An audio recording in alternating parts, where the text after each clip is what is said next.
ప్రపంచాన్ని చీకట్ల నుండి కాపాడిన ఒక యోధుడి కథ.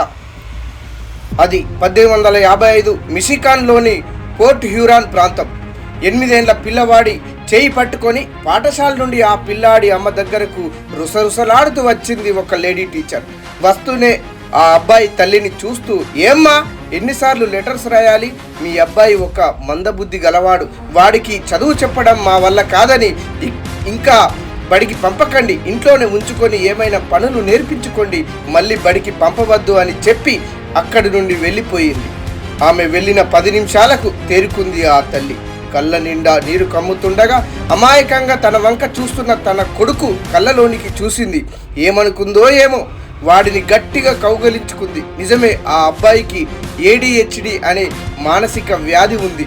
అందరి పిల్లల్లా ఆ అబ్బాయి తొందరగా నేర్చుకోలేడు, అర్థం చేసుకోలేడు. అది కాక 7వ సంతానంలో చివరి వాడతడు. తండ్రి తాగుడికి అలవాటై ఎటో వెళ్ళిపోయాడు. ఆ ఆలోచన నుండి తేరుకున్న వాళ్ళ అమ్మ వాడిని ఇంట్లోకి తీసుకెళ్ళింది.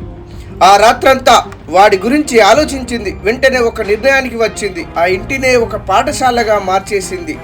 తనే టీచర్ అయ్యింది. ఆ పిల్లాడికి ఇల్లే ఒక ప్రయోగశాల అయ్యింది. ఆమె తీసుకున్న ఆ నిర్ణయం ప్రపంచ చీకట్లను పారద్రోలే ఒక మహా వెలుగవుతుందని బహుశా ఆమె ఊహించి ఉండదు. ఆ పిల్లాడు ప్రతిదీ పరీక్షించిన దానిని తయారు చేసుకోవాలనుకోవడం దినచర్యగా మారింది. ఎప్పుడు ఏదో ఒక ప్రయోగం చేస్తూనే వాడు. 10 ఏళ్ళు వచ్చేసరికెళ్ళి పేదరికపు కష్టాలు ఎక్కువైనాయి.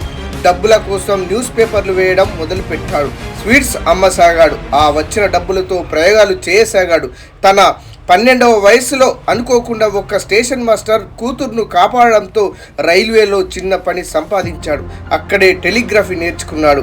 1861లో అమెరికాలోని సివిల్ వార్ జరుగుతున్నప్పుడు తను కనిపెట్టిన ముద్రణ యంత్రంతో గ్రాంట్ ట్రంక్ హెరాల్డ్ అనే చిన్నపాటి వార్తా పత్రికను నడిపాడు.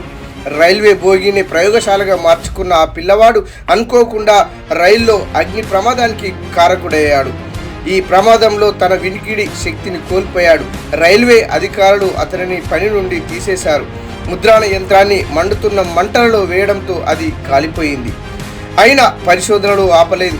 1862లో తన 16వ ఏట టెలిగ్రాఫ్ కనుక్కున్నాడు. 1868లో దానికి పేటెంట్ హక్కు పొందాడు. ఒక స్టాక్ ఎక్స్చేంజ్లో పనికి కుదిరిన తర్వాత తన టెలిగ్రాఫ్ పరికరాన్ని అమ్మకానికి పెట్టాడు. ఏదో చిన్న మొత్తం వస్తుందనుకున్న ఆ కుర్రాడికి ఏకంగా $40,000 లభించింది. అదే అతనికి జీవితాన్ని మలుపు తిప్పింది. ఆ డబ్బుతో పరిశోధనలపై దృష్టి పెట్టాడు. 1871లో ఫోనోగ్రాఫ్ కనుక్కున్నాడు. 1878లో అతను కనిపెట్టిన ఎలక్ట్రిక్ బల్బుతో ఆయన జీవితమే మారిపోయింది. ఆర్థికంగా ఎంతో ఉన్నత స్థితికి చేర్చింది. అతనే థామస్ ఆల్వా ఎడిసన్.